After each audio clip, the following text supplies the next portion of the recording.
Hey guys, welcome to Roadie 7 with Shuts and Boom, Season 2, Episode 17. I am Shuts. I'm Boom. It's Halloween. It's Halloween, Boom. Fake news. Fake. All kinds of craziness going on in the world of sports in and outside. False. Right? Black Bear. The NCAA, you want some spooky stuff? The NCAA just passed. Approved likeness rights and for players to be able to be paid for their likeness. That's amazing. It is. Maybe they'll bring back my favorite NCAA football game. They probably will. They'll probably just have to give every player $500. That costs a lot of money. It does, but they'll make it back quickly. We'll see. Make that back very, very quickly. Could. I'm okay with the decision today. Yeah, me too. I'm okay with it. Yeah? I'm okay. It's Halloween. All right, fair enough. Yeah, I don't know. You got the old get off my lawn guys that are saying this is going to change everything. I think it will change things. Certainly, I think that there's going to be some backlash, I guess, a little bit. There will be some. I'm not worried about it. I'm not concerned at all. I do think that the NCAA will change. First of all, I think the NCAA has been limping along, needs to be taken out into the field and shot. I just think that the NCAA has been dying for decades, literally dying for decades. They had no choice but to approve it. Times are changing, and the NCAA will do anything it can to stay relevant and stay not even relevant, to stay in the good graces of the Power 5 conferences. We talked about this a little before the show. The NCAA is just a name, and it's a governing body kind of on everything except for football. Really, their bread and butter is made in basketball season. The NCAA's is, but the money, the big money, is football. And I think that, well, no doubt in basketball, you're absolutely right. That's what they hold on to. But this football thing, to me, this not to go off sidetrack here, but to me, NCAA has no choice but to approve it. The players can now receive pay to show up and sign autographs and to likeness rights for commercials and what have you. Yeah, fine. I think might air out some of the problems of paying under the table and all you. I think so. I think it also will open the door for some other possibly seedy stuff going on and just hide it under the fact that it's a likeness deal. Sure. It's going to be exploited. Absolutely. But it'll still be more over the table than what's already going on. And I don't think it's going to be one of those deals where, everybody's like, kid's going to make $250,000 to show up at a car dealership. No, he's not. Because if I'm going to pay the kid to be there, I better be making something out of it. Yeah, as you said before we went on the air, it's not like a car dealership's going to be like, hey, here's $50,000, because that kid's probably not going to make the dealership $50,000. Yeah. But for $500 to come in for 2 to 3 hours on a Sunday, they might sell a car. Yeah. And if they sell one car, well, that's already paid for itself 20-fold. Yeah. That I can see. I'm interested to see how it'll play out. I'm really interested to see how the NCAA thinks it's going to enforce it. That's what I find hysterical. It has brought things to light, and it's going to make things more legal and air things out, but you're not going to enforce anything. I have a very slighted, jaded opinion of the NCAA ever since 1983 when I was 2. I hated them then. No, when 1983, not for a history lesson, but that's when Georgia and Oklahoma sued. The Supreme Court ruled that they can have the rights to their television games and how they want them telecasted. And ever since then, that's when ESPN got big. That's where the money got big. And in 1996, it happened again with the BCS. And now it's big business, and all the NCAA and all the smaller institutions outside the Big 64, the Power 5 schools, all they're trying to do is stay relevant and hang on. And that really means you're at the mercy of what the big boys want to do. And that includes the NCAA. When it comes to football, it does. Yeah. I would agree. I don't think it hurts, harms. I think the NCAA is indifferent on this. They're just following suit with what state legislatures are going to do. They know they can't fight state legislatures. It started with California. It's not like the NCAA can go, you know what, USC, you're done. Bye. See ya. We're not going to allow you anymore. But I don't think it's going to make a bit of difference, to be honest with you. I think things are going to continue on as they have. Oh, there'll be some outlier problems and there'll be some splash things, and just like the when the new rule that we're all for, all sports enthusiasts or football enthusiasts are for, the red shirt rule. Well, who took advantage of it? Houston did. They're going to find ways to exploit it. Be ready for that to happen, but it's inevitable. Yeah, I'm not going to lie. That whole 4-game thing, I was kind of upset that Adrian got hurt a week late. Right? I'm dead serious with the way this. We're going to get into the Huskers later on, but the way the season's gone, man, wouldn't it be great to be able to just have Adrian for 3 more? But he crossed that 4-game threshold, so that's a no-go, unfortunately. But yeah, I mean, the NCAA, it's going to be business as usual. They'll find a way to survive. They always do. I would say that I think the NCAA is going to be fine. I don't know why, but it's a good old boy network. They're still good old boys, and for some reason, I think that no matter what happens, they'll find a way to survive. Well, I think they'll survive too, because why would you want anybody in the Power 5, the 64 teams? Why would you want anybody that actually has fangs to run you? You have them in your pocket, and when I say this, I mean this is a loose term of all Power 5 schools. We're on the money boat. Why would I want to change? The NCAA is not going to do anything to stop us or make waves. Keep them along for the. They're along for the ride. Yeah, you're in charge. You're in charge. No, we're in charge, and you'll play by our rules. And with football especially, because that's the only sport where the championship is not sanctioned by the NCAA. Well, there is no NCAA champion in Division I football. Very very little is actually sanctioned by the NCAA when it comes to Division I football. They're there. They're the governing body, and as we've seen of late, I'm not mad about it. It is what it is. This became a big money business, and either you're going to be part of that, or we'll find our own way to go about it without you. I really think that that's what it is. So I'm not upset by it. I'm not bothered by it. The NCAA's par for the course. They have to. Okay, yep. How do we not make waves? Moving on. Top 25, Boom. You know, Baylor's beating West Virginia 7-0 at halftime. Not surprised. Baylor's actually playing pretty good football. They are. I'm surprised. I am surprised that they're 12th ranked. Appalachian State is losing to Georgia Southern 17-7 right now. That surprises me. In the third quarter. Appalachian State is the best football team in the state of Nebraska. Kearney might be the best football team. False. Appalachian State is. Actually, I would say the Mavs. Yeah. Oh, yeah. They're not. Well, they have football. They have a version of football. Football. The original football. Right. Exactly right. This weekend, NC State at Wake Forest. Wake Forest by 7.5. They're 23rd ranked. Drop it. Drop it. I'm going to drop it too. Drop it. Virginia Tech at your Notre Dame. Boom. 5-2 versus 5-2. Do you remember the beginning of the season when Virginia Tech was a laughingstock? They dropped to some Division II school. I think Furman beat them. I want to say Furman. They had a rough start. They're 5-2, and what Nebraska would we wouldn't give to be 5-2 right now? Oh, 4-4. Playing Notre Dame by 17.5 at Notre Dame. I'm taking the points. I'm taking the points as well. This one intrigues me. Georgia 8th ranked at 6th ranked Florida. 6-1 versus 7-1. Georgia by 6.5. I'm taking the points. I'm picking Florida to win that game outright. Really? Yeah. I think Florida's got something going. Okay. I'm gonna take the dogs in that one. I'm gonna drop the points. Kansas State at Kansas. Old Les Miles, who took Texas down to the wire. They're 3-5. Kansas State coming off a big win. We were sitting together watching that one. Yes. Kansas State and Oklahoma. Kansas State, what does Vegas know? Only by 6. I'm going to drop the points. So am I. I'm going to drop the points. I think it's a good game. I think Les Miles has got things turned around already. Not a successful football team by any means in Lawrence, but I think Les Miles has already turned a corner with his football team. Not that it took much with as bad as they were, but I think he's already got that ship headed in the right direction. I would have to agree with you. Wofford at Clemson. Old Wofford.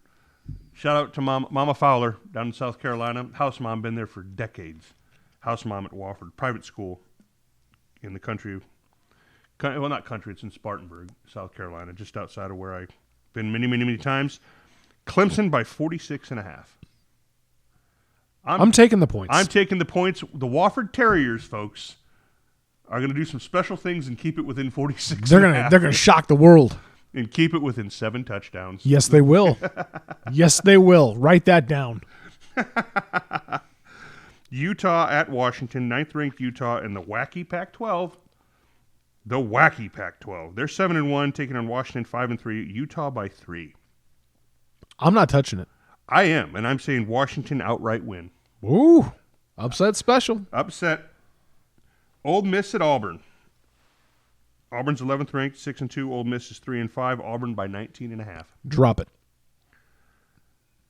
Auburn, but I'm taking the points. Okay, fair enough. Cincinnati, 17th ranked. Old Fickle. He's 6-1. Taking on East Carolina. Cincinnati by 24. East Carolina is 3-5. Drop it. I'm not touching it. Cincinnati. I'm not touching that one. I shouldn't touch this one. SMU, 15th ranked, 8-0. Old Pony Express, 8-0. At Memphis, 7-1. Memphis by 6. Give me the points. SMU outright. I'm going to take the points. Memphis wins by a field goal. Okay. And ends the undefeated season of SMU. Wacky Pac-12. The Wacky Pac, 7th ranked Oregon at USC. Oregon by 4.5. Drop 4.5 quick like. I agree with you. I like Oregon in that one. Boise State at San Jose State. Boise State by 17. Boise State's 6-1. I don't know enough about them. Neither do I, but I'm going to drop it because it's not like I'm putting real money on it, and it's not like after last week anything that I can do is going to recover my shitty picks. So I'm dropping the points. All right, Big Ten then. Big Ten. Michigan, 14th ranked at Maryland. Maryland has been, as we're winding down, we're in the back stretch now, Final Four. No basketball intended, but the Final Four of football. DMV. They have been an enigma to me this entire season. You watch them, they've got playmakers on offense. They can do some special things, and then they come out and be completely flat. Huh. That sounds like a familiar team. Wait. Are you talking about Maryland, or are you talking about Lincoln? Probably both. Okay. Michigan by 21. Michigan just beat Notre Dame. Michigan's riding high right now. I'm going to drop it. Without even thinking, I'm going to drop it. I'm going to take the points. Michigan win, but take the points. Rutgers, who'd have thought? We were both wrong. They're 2-6. They did beat Liberty. Good for them. They're 2-6, taking on your boy. They stole it. They stole it from Liberty. But go ahead. They're taking on Old Lovey, who's 4-4, who has a real chance to go to a bowl game. If you'd have asked us 3 weeks ago, we'd have laughed at that. It was over. We were debating if he was going to survive or not. And now, what's the spread? What's the spread? 20. Drop it because Lovey is now coaching for a pay raise. He wins today, then he's outdone in any single season what he's been able to do in the Big Ten. 4-8 is his best year last year. And more Big Ten wins this year. Mm-hmm. If he wins Saturday, I'm dropping the points. I think Illinois is riding really high right now. I think so too. Well, they stunned the world with the Wisconsin win. They beat Purdue, in which I thought Purdue would win because they were riding high from the Wisconsin win. Purdue laid an egg, only scored 6 points on them. You think Lovey's kicking himself about a 4-point loss to Nebraska? Yeah, I do. Like seriously kicking himself in the ass? Yes. After losing to Nebraska. Say what you want about Lovey Smith. He's doing something. He's actually improving. He's outcoached himself through the first 3 years of his tenure at Illinois. He's got the 4 wins. We've got 4 wins. He's got the 4 wins, Shutsy. He's going to get to 5. He's going to have 5 wins after this week. I think I'll be bold enough to say, they're definitely going to win. I think they're definitely going to win, but I'll drop the points. I'll drop it. I'll drop the points as well. Northwestern, you want to talk about shaking your head on what happened this season. Nebraska lost to Indiana. It's Northwestern at Indiana. Pardon me, got the hiccups. You do. It's okay. Nebraska wow, don't I wish. Don't I wish. Northwestern 1-6 at 6-2 Indiana. Indiana by 11. I'm going to drop the 11. I saw Indiana's offense firsthand. I know what they can do to a bad defense. I witnessed that firsthand. I've seen what they can do to a bad defense. I would say that even this year, Northwestern's defense is not good. That's not poorly coached. That's a very poor football team this year. And this is something we could kind of look back into Lincoln, too. If your offense is doing you zero favors, and we're going to get to the philosophy segment here quite quickly, your defense is bound to collapse eventually, don't you think? They're 1-6. Yeah. You can't have your defense out there constantly. Their quarterback from Northwestern, the starting quarterback, has thrown 1 touchdown and 6 interceptions. They have no offense. None. Yeah, it's anorexic. It's not good. I like Indiana by the 11, and I think Fitzy, who I have a lot of respect for as a coach, I think he's going to have to make some changes. Old Horseface is going to have a new staff next year.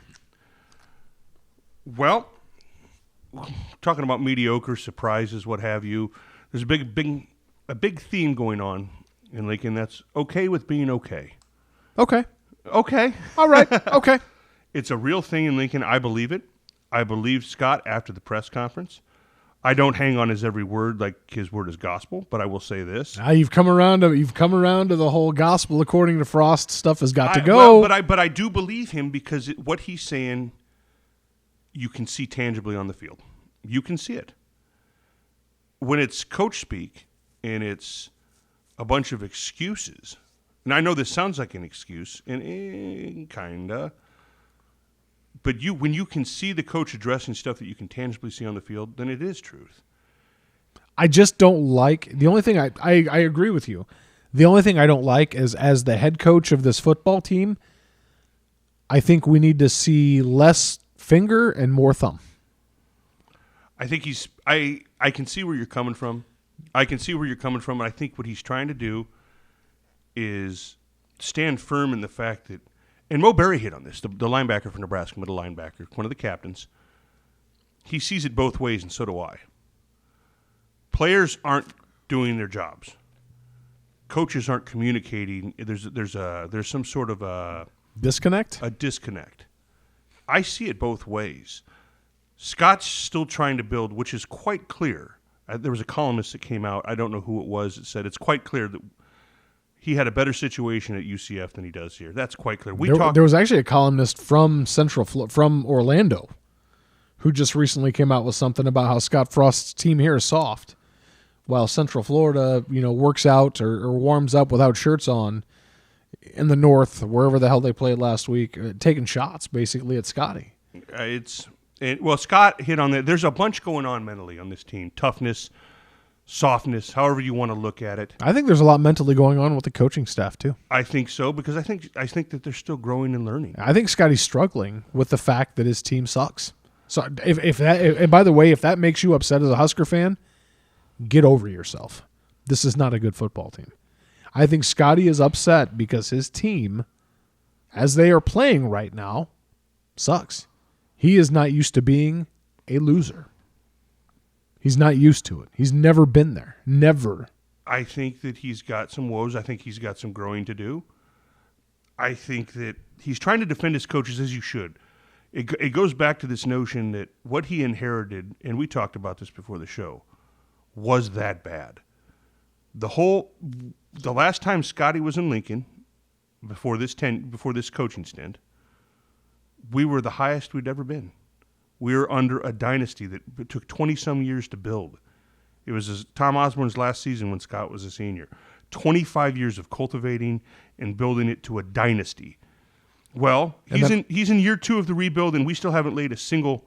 The foundation is still being built. We don't even have a floor up yet. Well, now he is in year 2 of a rebuild, following almost 20 years of demo. 20 years of demolition. 20 years of a wrecking ball tearing down everything that this university and football team stood for.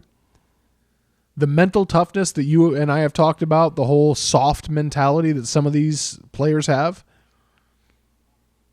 that was all taken away from this university and from this football team when Frank Solich was fired.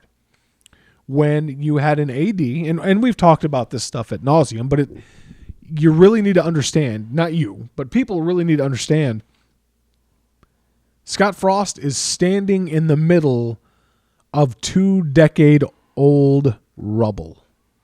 and trying to build something. I'm not making excuses for him. I'm not happy. I don't give a shit what situation you're in. You don't lose to Indiana. Listen, you can call me an elitist. You can call me an elitist all you want. You can say that in certain ways, for one, I know that the mid to late 90s, those days are never coming back. We're never going to be that team that wins 3 championships, that plays 3 years in a row for a national title. Those days are gone, and I'm okay with that. Losing to Indiana at home, I will never be okay with. Never be okay with. Especially when you're there in the person in the 94th row. That is a basketball school. That's like that. I don't care if they just got bowl eligible or not. They haven't played anybody yet, for one. Okay, obviously they haven't played the Penn States. They played Ohio State and got smoked. Okay, so they played one legitimate team and got smoke showed. They've got an AD who's bragging about a signature win over this Nebraska team. It was bad. What? Okay, you don't lose to a basketball school. You do not lose at home to Indiana. I don't care who you are. This is Nebraska. Scott Frost, before the season started, said expectations have been too low for too long, and he's absolutely right. I'm not okay. I'm okay. I'm okay with losing. I am not okay to losing to Indiana at home. Well, I think that on any given year, I'd agree. It's not me trying to be elitist either, but Scott's learning. I'm not excusing it. It was a bad loss. He's learning to not say things like year 2, watch us take off, and it doesn't. Better get us early. You know, this is a beatable team coming to town. Now, that was last year's statement. These are all last year's statements. Yeah, but with the exception of the expectations are too low. He's got to. I think there's some restructuring that needs to go. I didn't say fire. Now, if you'd asked me a couple weeks ago, I was ready to fire somebody. And this leads me to the defensive woes. You were ready to fire somebody on Saturday. Yeah, I don't get it. There is a disconnect. We touched on it earlier. Defensively, there is a disconnect going on there. I will entertain the fact offensively that he does not have enough playmakers yet. Defensively, there is a disconnect. Not only is there a disconnect, but Halloween came early for Nebraska. They dressed up as black shirts. They dressed up. All of them, offense, defense, everybody showed up at Memorial Stadium. In their costumes. In costumes. Look at this gag. We're black shirts. Well, yeah, it was horrid. And you know what? Scott kind of touched on this. I can't remember if it was Monday or if it was after the game, Saturday. It's all a blur. Mentioned that Wandale earned a black shirt, even though he doesn't play defense. That dude is tough. I'm going to leave the offensive alone because it actually, we were there. I was impressed with both quarterbacks. I was impressed with the offensive line, with an exception of a few miscues. We saw a third-year starter get penalized for a false start, I believe. I believe it's his 6th, I want to say. We saw defense. I'm not going to pick on the offense. This was the offense did more than enough to win that game. The defense absolutely imploded. They shit the bed. They imploded. Now, I will entertain that. I believe that there is a disconnect. Some way, something going on. And Chins is over there saying it's, first, Monday and Tuesday, great practices. Wednesdays when we practice third down and goal line, and we didn't do well. And it translates to the game. Okay, I'll buy that even. But how do you fix that? That's where let's have a follow-up. Coaching has to come into play there. This is where you have, we have players, we have guys that aren't tough enough. And I think we may have been, or at least me, a week early on this prediction. I said watch for young ones to play a lot more. Well, guess what? Now there's 4 games left, and the 4-game rule will come into play. I think you will see younger guys play. And some of these guys have already played in a few games, so I think we're a week away from seeing Green. I think we're going to see Green in 3 more games. Defensive lineman, the transfer. Yeah. He's already played in 1. I think we'll see him 3 more times. I think it's time. Listen, it's not just a man crush thing. Everybody who listens to this show knows how high I am on Garrett Nelson. He needs to start. Not because he's the best player on the field. Not because he's the best outside linebacker. Not because he makes the best decisions. I saw him whiff while we were watching the game. There was a breakdown on 3rd or 4th down late in the game. We're watching live, and right after play was over with, I looked at you and I said, that was my boy. He whiffed. He whiffed on that play. He went after the running back, ignored the fact that the quarterback had the football, ran right by him. Right by him for a first down. Okay, he needs to start because he gives a shit. Because he wants to win. Because he has, I would argue, he's probably one of the toughest guys on the team. Whether or not he wins in every fight, I guarantee Well, I like him in a lot of the fights, too. I like him in a majority of the fights because he's crazy. Well, he's I insane. like him. He's physically gifted. He's there. He's a freshman. It goes back to, we're circling around again. I'm going to bring it back to its philosophy, the coaching. Outside I am linebackers. not ready. I was 2 weeks ago. I was after Saturday. Me and you walking down the stadium steps with 3 minutes to go. The game was over. I was ready to fire him in my mind. Okay, he's passionate. He did make a passionate speech. I did believe him, Chenander, when he said that he loves this university, he loves these kids, and he loves football. All true things, I think. But there is something going on between what they're receiving and what they're doing. There is something afoot in the forest. Yeah, there is. And it's either, okay, we've got a couple of softies, then quit playing them. At this point, quit playing them. I'm okay with freshman mistakes. I'm okay with Garrett Nelson coming off the edge and running right in front of a quarterback who has the football while he's chasing down a running back who no longer has the ball. I'm going to say this. Garrett Nelson's my boy. I think he's one of the toughest guys on the team. You will never hear me say, I think Garrett Nelson is the smartest guy on the field. He might be by the time it's all said and done, but as a freshman,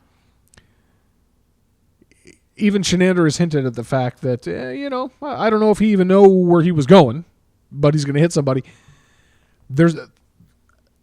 We've seen Mo Berry overshoot. That's an inside backer. But I think if I were to look at the defensive side of the football and go, man, where are the biggest issues? Where are the biggest disconnects coming from week in and week out?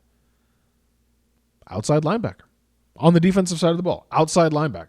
And then the second thing that goes into the back of my mind is if I asked you who the two most productive outside linebackers on the team are, one of them for sure would be JoJo Doman, who's only playing at nickel. Why? Why is he only playing at nickel?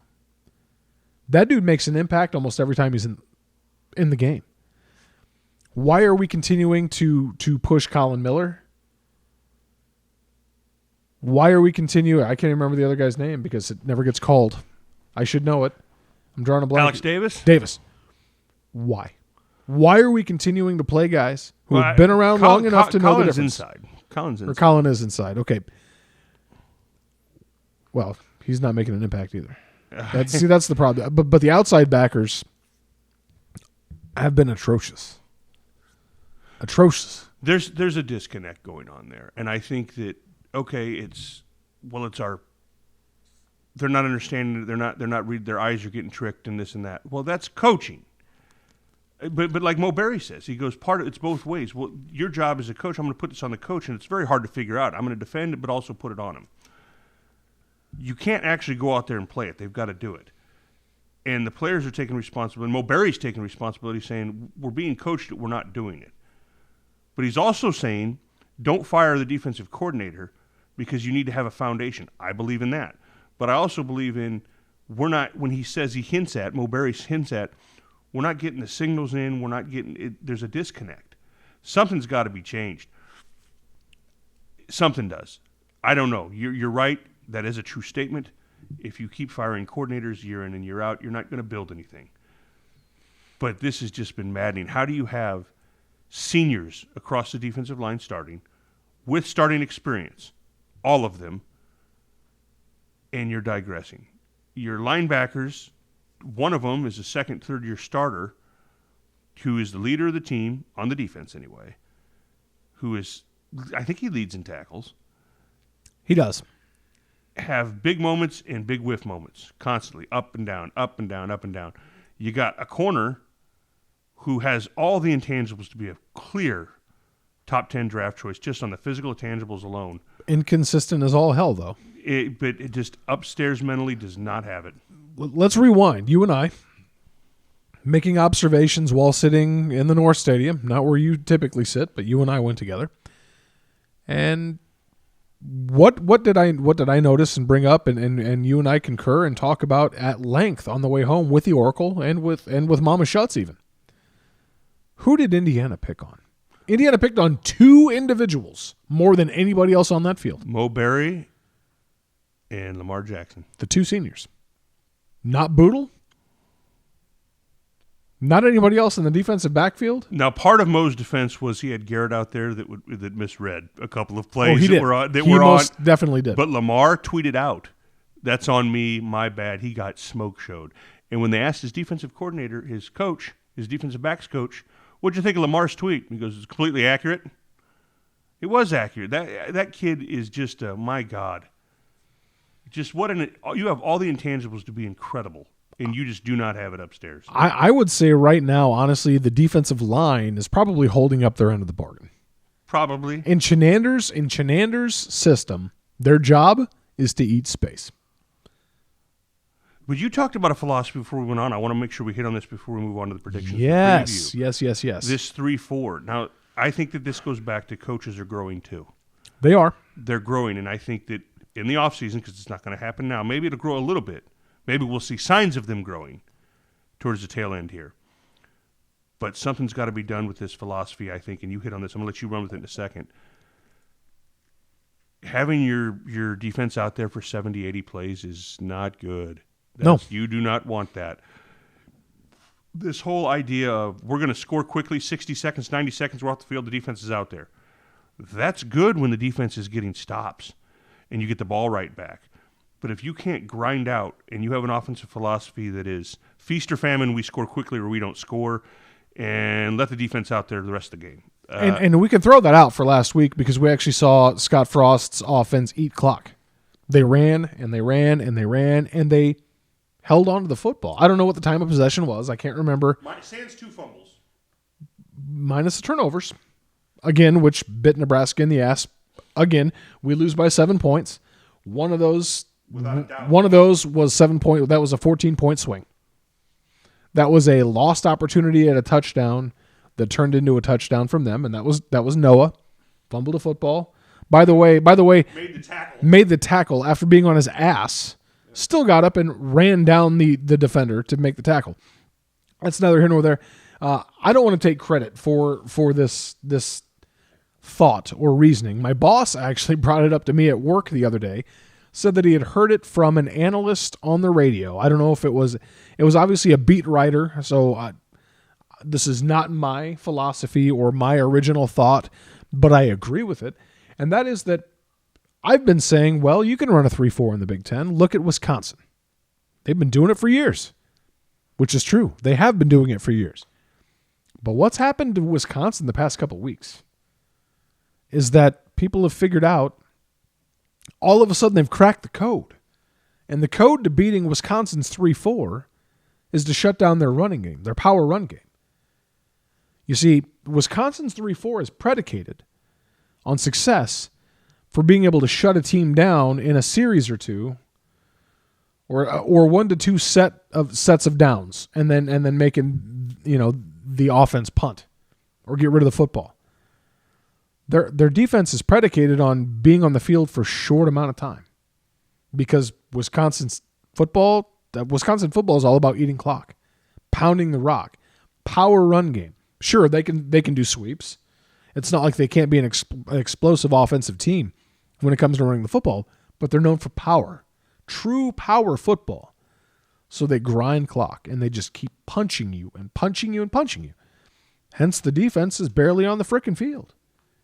So their 3-4 is successful when their offense is clicking for long periods of time on the field, not at a minute and a half shot, pew, down the field, long pass, touchdown, and the defense is back out there. Their 3-4 has been successful for years because their offense can keep the ball out of the hands of their other team. Their best defense is their offense, staying on the football field. Huskers aren't built that way. Now, it doesn't seem that way right now. Maybe it'll morph. What we saw, we'll get into fears for the next game coming up, and I'm going to tie that back into this. But Nebraska's current offense, for the most part, is predicated on striking quick. Quick strike, fast tempo, keep pushing, score. Last weekend they showed some signs of change, which I liked. We'll see if it'll go into your fears. That. I know where you're going to go with it. We'll see, but you see what that point is getting at, though, with the 3-4. The 3-4 in this league can only work if they're not on the field for over half of the game or 70 to 80 plays a game, especially with this roster, especially with the players they currently have.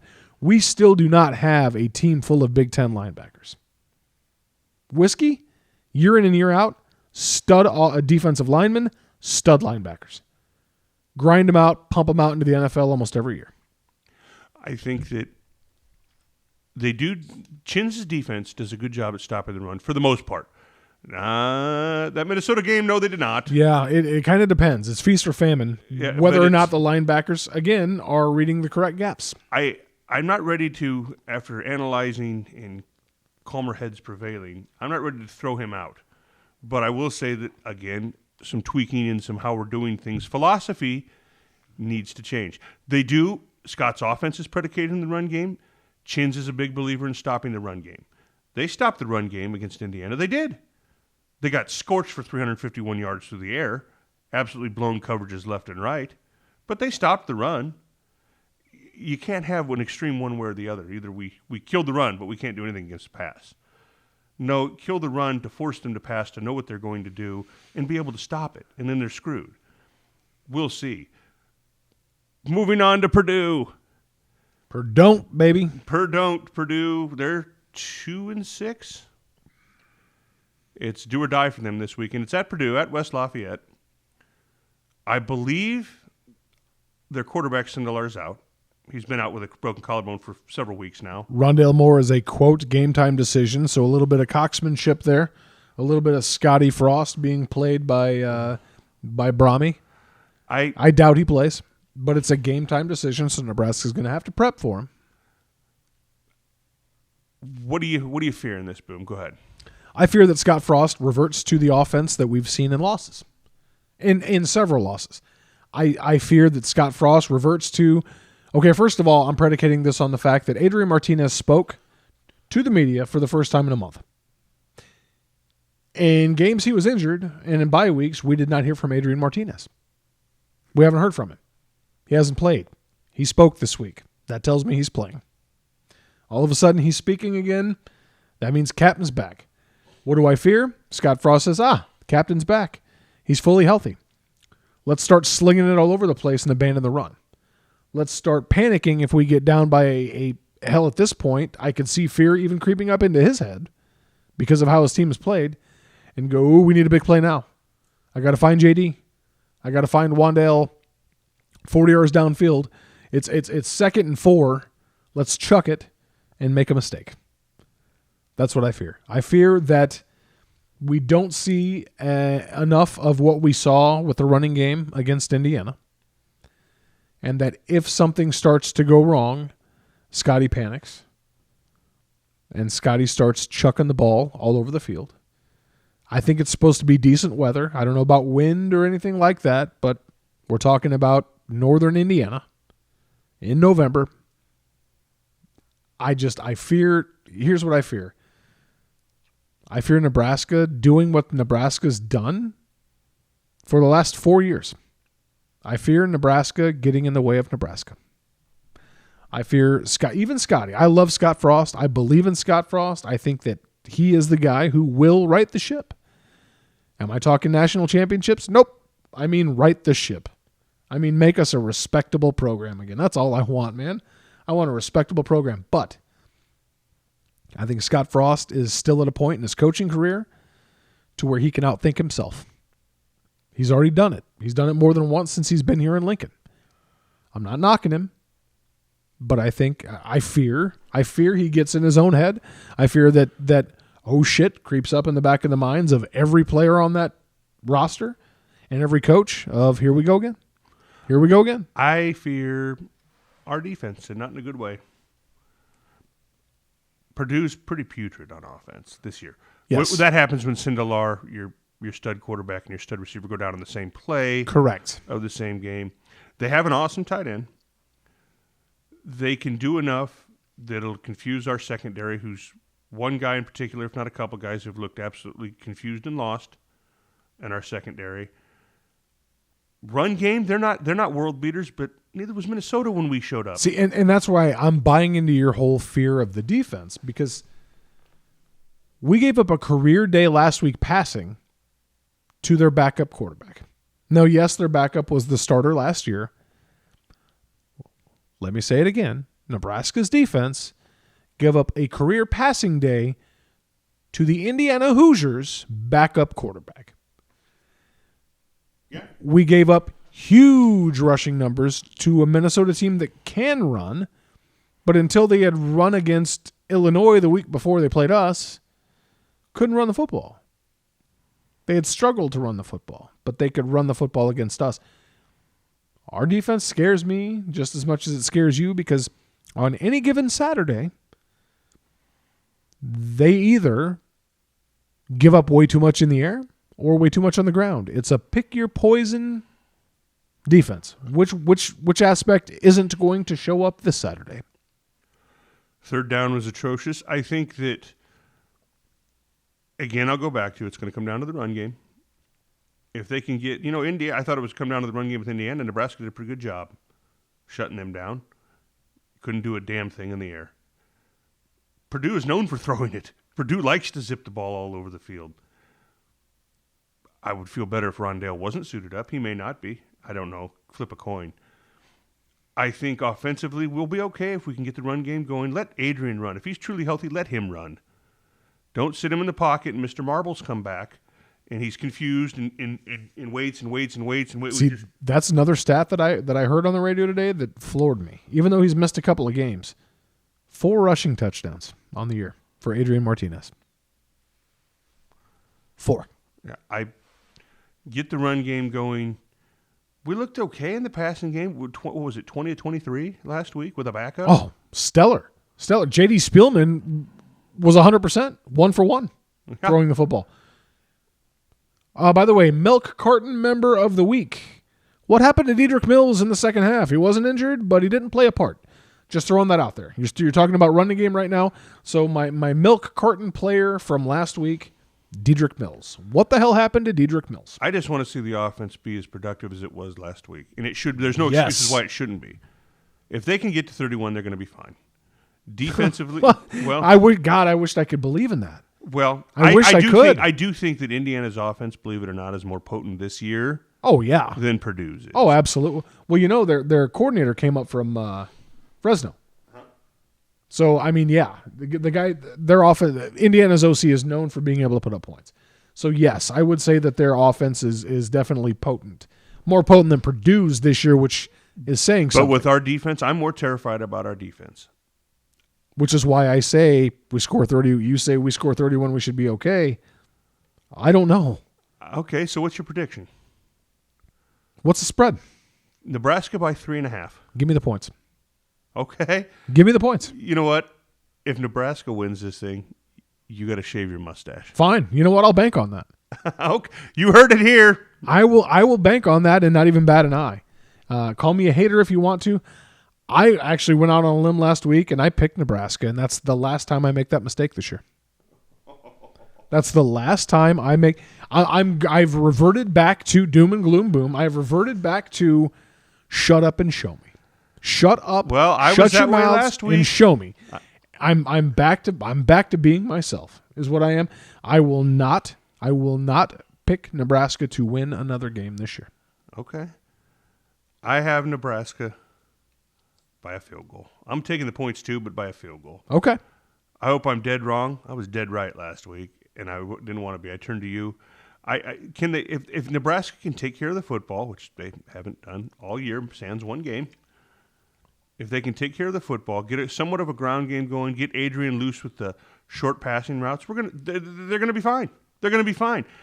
With the exception that the defense actually shows up. They're going to be fine. They could actually win this by 10 to 17 points if they could take care of the ball and the defense shows up. But the biggest woe is Nebraska getting in the way of Nebraska. I don't see that changing.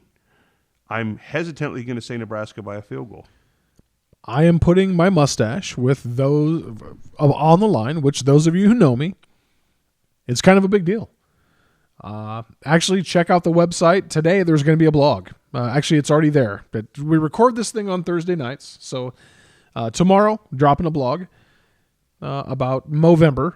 But my mustache means a great deal to me. I can't grow a beard. I've never been able to grow a full beard. I've always been able to rock a mustache. 5 years ago, 6 years ago, I decided I'm going to see where this baby goes. And I had handlebars and the whole nine. And I'm almost to that point now. It means a lot to me. I don't believe that this Husker team is capable of doing the right things this year. I think long-term we're okay. Call me a hater. I'm not saying that I'm still going to pay attention to games and I'm still going to wear red every Saturday. That isn't going to change. Until they can show me that they can play football on Saturdays, big boy football, I'm willing to bet whatever. I also said, and I'm pretty sure I said it on the air, if they don't beat Indiana, they won't win another game this year. I think Nebraska finishes with 4 wins. I hope I'm wrong. I pray that I get to post a picture on, I'll tell you what, Nebraska wins, I'll post a picture on Facebook with half the mustache gone and half the mustache still intact. I'll put a picture of the mustache on Facebook before the game. So tomorrow at some point, Facebook, picture of a mustache. If Nebraska wins, hope they do. Hope I'm wrong. Picture, half the stash gone, half the stash there. Is that fair? Fair enough. Fair enough. Fair enough. Got a lot coming up, a lot more content, things in the works we're excited about. That's going to be an interesting... many secrets I want to be able to tell people, but I'm keeping my mouth shut. Because we don't have enough of the information yet. We're not trying to tease you too much. We just don't have all of it together. There's actually stuff that Ashley doesn't even know everything about, and we keep her pretty in the loop, but it's pretty tight stuff here. I think she'll like it. We need to get together with her sometime. We need to get together with her and her old man. Yep. And maybe go over some ideas. With that, we'll have content, reactions, what have you. Follow us on Roadie 7. On several media platforms. Don't forget to follow us on or like us, whatever it is, on or subscribe on YouTube. Make sure you share the show, whether it be Facebook, whether it be Insta, whether it be Twitter. Let people know that you can find us on Spotify. If that's how you listen to us, share. We love the fact that you guys listen. We know we have a very small but loyal group of listeners. Help us grow. If you like what we're doing, help us grow because there are bigger things on the way. That's all I'm going to say. There are bigger things on the way. Hopefully there's a big win this Saturday. With that, I am shut. Boom. We'll see you next week.